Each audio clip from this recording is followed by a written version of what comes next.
All right. So, wrong button. Not me. So today we're going to talk about the structures of the male reproductive system. So I know we frequently think that females are far more complex and confusing, but if you will look at these pictures, oh dear God, not when it comes to reproductive structures.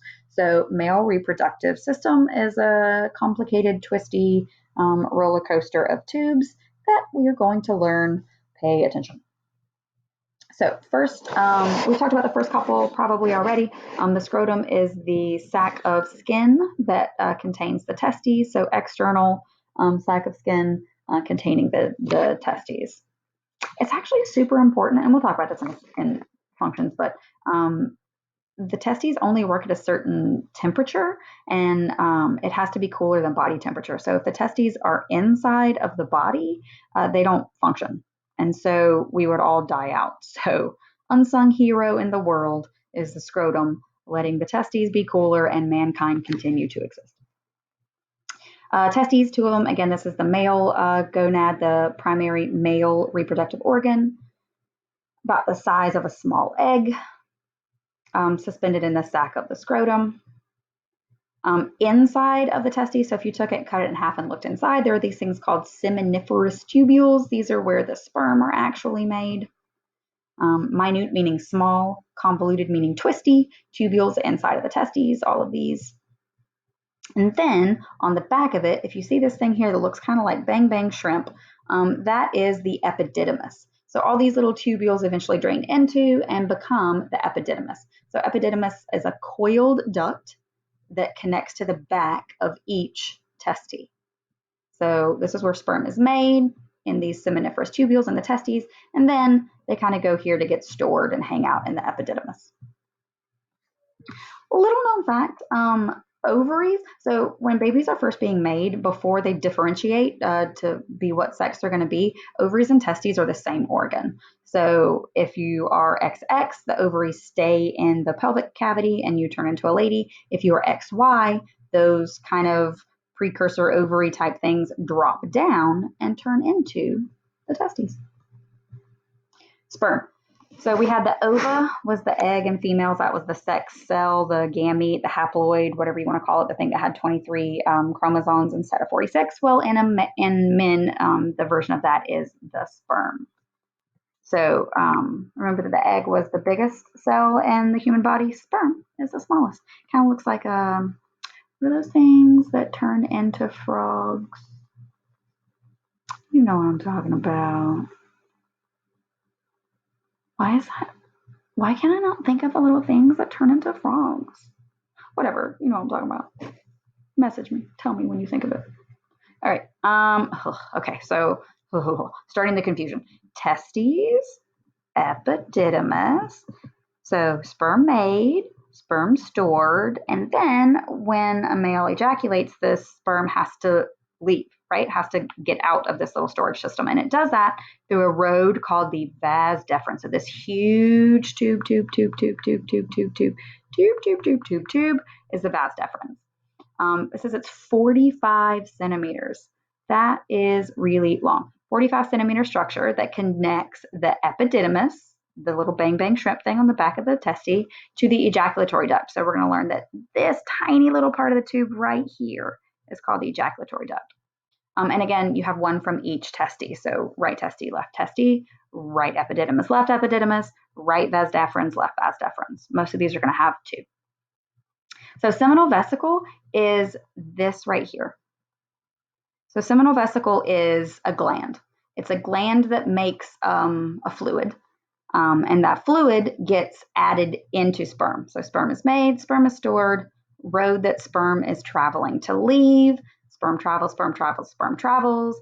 Sperm continues traveling. It doesn't actually ever go up into the seminal vesicle, but as it passes by the seminal vesicle releases a fluid that combines with sperm to help them swim in. And again, you have a right and a left seminal vesicle if you are a male.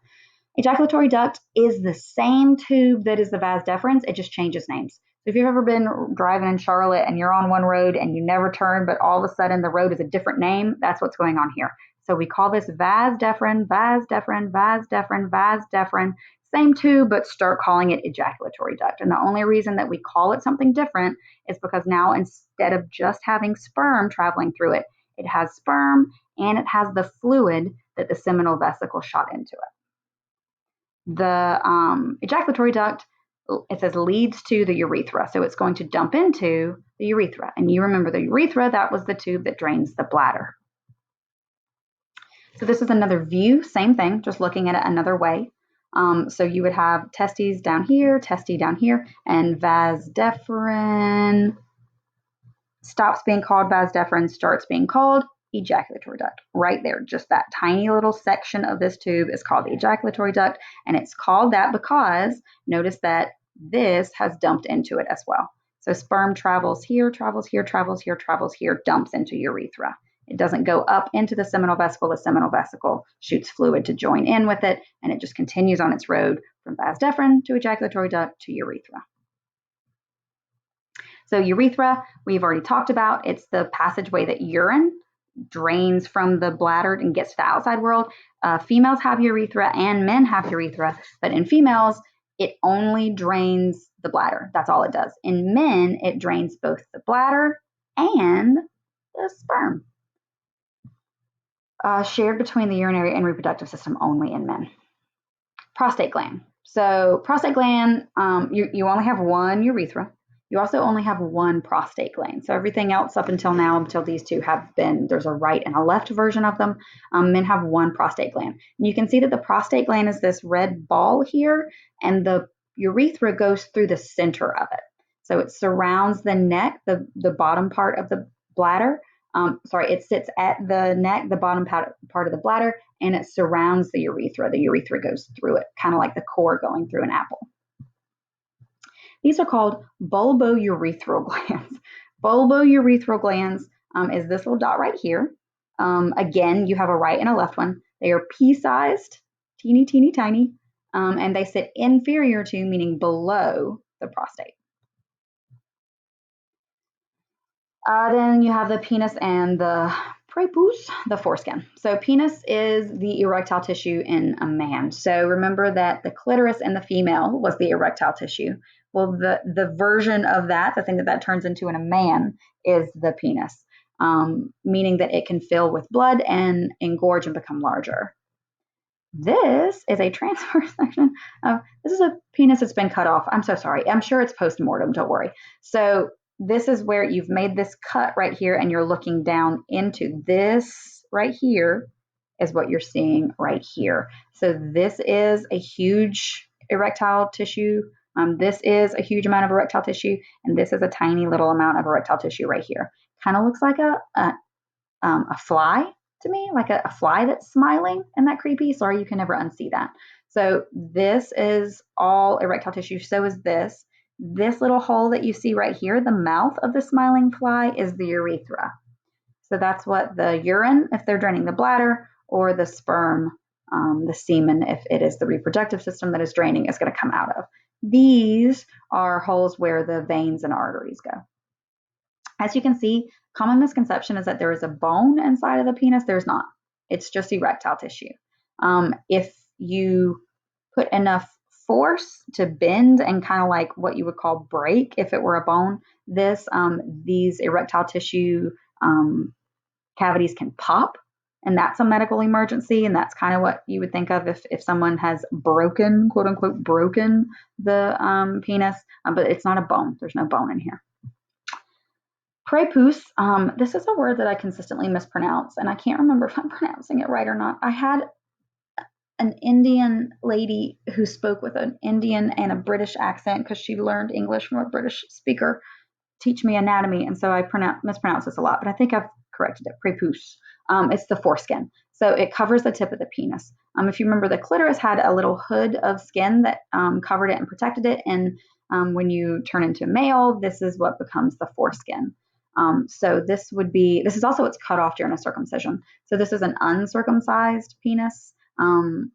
Kind of just culturally, most men in the United States happen to be circumcised. There's no necessity for it necessarily. It's just kind of popular in the United States. So that's when the foreskin is removed in a newborn, just first couple days of life. This is an uncircumcised penis, so you still have the foreskin. So you can pull this back and expose this glans, the tip of the penis, the head of the penis, but then you're supposed to replace it down. Can be removed with circumcision. I will, this is not a real circumcision. It's just like an info video with a computer speaking and computer things. But I will link this somewhere so that you can see it, so you can kind of understand the process of a circumcision. I believe that's it. That's all, guys. Great job. There's a couple videos throughout here that I'll link that you can watch. They're kind of the Khan Academy. They're super interesting. I highly suggest that you watch them, but none of them are going to be required. All right, bye, guys. Miss you. Bye. Bye.